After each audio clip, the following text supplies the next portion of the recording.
नमस्कार नीलिमा किचन रे आपण मानको अनेक अनेक स्वागत। आज मु आपण मानक सहित शेयर करी बसा दही ता पुणी एकदम कम समय रे। तेबे आरंभ करिबा आज रही दही रेसिपी। गैस ऑन करी कड़ई मध्यम बसई नहीं एबे ढाली नबा 1.5 लिटर क्षीर। आधा लिटर मु ढाली नेली गोटे पैकेट एबे ढाली नबा आउ गोटे लिटर। बेस एबे हाई फ्लेम रे क्षीरटा को सिझिबा पई किछि समय अपेक्षा करिबा। कंटिन्यू किंतु टे गोळे रखिबी जो पर्यंत कि क्षीरटा न उतरिबा।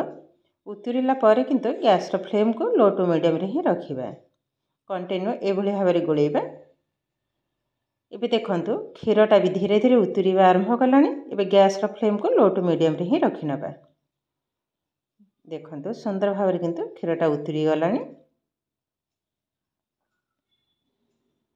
एभली भाबरे किंतु कंटिन्यू गोळेबा को हबो। एबे देखंतु क्षीरटा भी सिझी गलानी भलो भाबरे। बहुत सुंदर हेछि। एबे एठी मु किछि देखंतु ताल मिश्री नेछि। ए ताल मिश्री रे किंतु आज दहीटा मु तयारी करिवि। ए दही खाइबा किंतु बहुत टेस्ट लागिवो। मु एठी 50 ग्राम रो ताल मिश्री को पकई नेले। आउ एक जगह रे देखंतु मु एठी गोटे कप दही को गोटे घंटा पई मु ताकू छणा रखि देइथिली। एक्स्ट्रा पानीटा बाहरी जाइछि।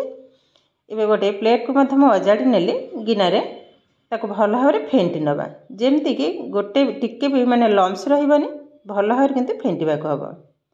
एबे दहीटा फेंटा हे गलानी। एबे साइड कर नबा। क्षीरटा भी देखंतु भलो भाबरे किंतु सिझी जाइछि।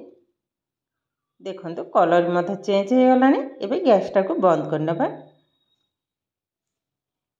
एबे देखंतु क्षीर किंतु कंटिन्यू एई भली भाबरे तळ ऊपर करबा को हबा। गोटे चामच सहायरे मु किंतु फैन तळे रखिछि। जल्दी किंतु ठंडा हे जिवो। एकदम भी ठंडा हबनी टिके नखउसुम रहिबो क्षीरटा। देखंतु एबे हमर किंतु रेडी हे गलानी।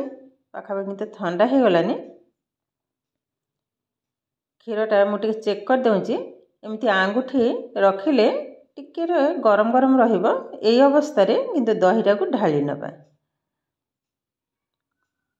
दहीटा का आउ टिके फेंटी नबा। एठी किंतु 2 चम्मच दही दरकार। देखंतु फेंटा भी रेडी हे गलानी। एबे ढाली नबा।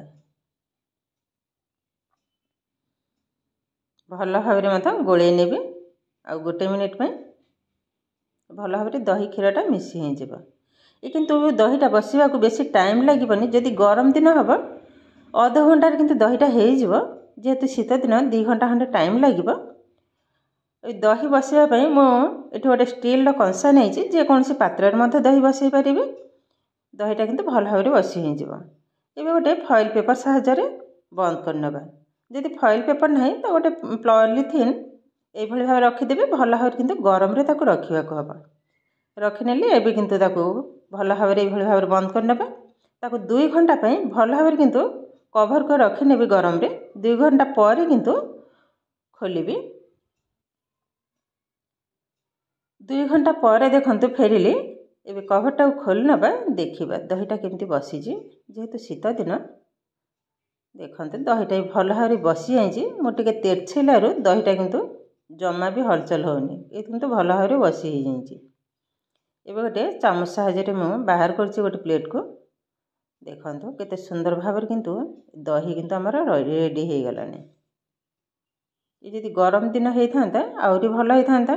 बा आउरी जदि टिके टाइम रखि थांती हातरे से भी किंतु बहुत सुंदर हे थांता। देखंतु केते सुंदर भाबरे चामच रे काटिलारु पूरा एकदम जेली टाइप रो देखा होछि। देखंतु पूरा एकदम थलथलिया टाइप रो। ये किंतु प्रस्तुत हे गला एकदम कम समय रे आजिर दही रेसिपी। तो आजिर भिडियोटी आपण मानकु केमिति लागिला कमेंट करबा को जमा भी भूलिबेनी। आउ जदि भिडियोटी भलो लागे लाइक शेयर एवं सब्सक्राइब करिवे। एमिति आउरी नुआ नुआ नोटिफिकेशन पाइबा पई पाखरे थिबा बेल आइकन को क्लिक करिवे। ताहले आज पई रहुची। पुणी देखा हबो आउ एक नुआ भिडियो रे। नमस्कार।